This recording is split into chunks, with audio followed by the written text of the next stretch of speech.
সুনামগঞ্জের শাল্লা উপজেলায় উদ্ধার হয়েছে ইস্ট ইন্ডিয়া 1818 লেখা একটি রহস্যময় লোহার পিলার। পুরনো এই বস্তুটি দেখতে অনেকটা সীমানা পিলারের মতো হলেও এতে থাকা খোদাই করা লেখা ও বিশেষ বৈশিষ্ট্য ঘিরে তৈরি হয়েছে নানা কৌতূহল। স্থানীয় সূত্রে জানা গেছে, রোববার দুপুরে শাল্লা উপজেলার 1 নম্বর আটগাঁও ইউনিয়নের দৌলতপুর গ্রামের রূপমিয়ার বাড়ি থেকে বস্তুটি উদ্ধার করে পুলিশ।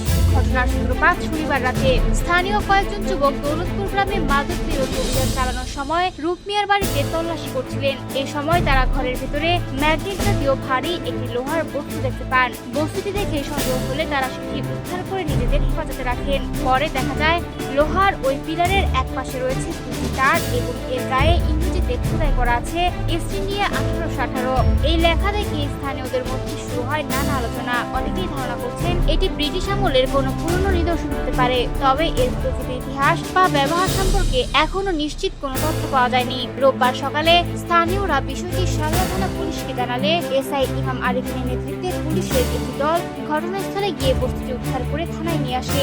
শাল্লা থানার ওসি শওকত আলী জানিয়েছেন, উদ্ধার হওয়া বস্তুটি একটি ম্যাগনেট জাতীয় ভারী লোহার পিলারের মতো। আইনি প্রক্রিয়া শেষে এটি সুনামগঞ্জ আদালতে সোপর্দ করা হবে।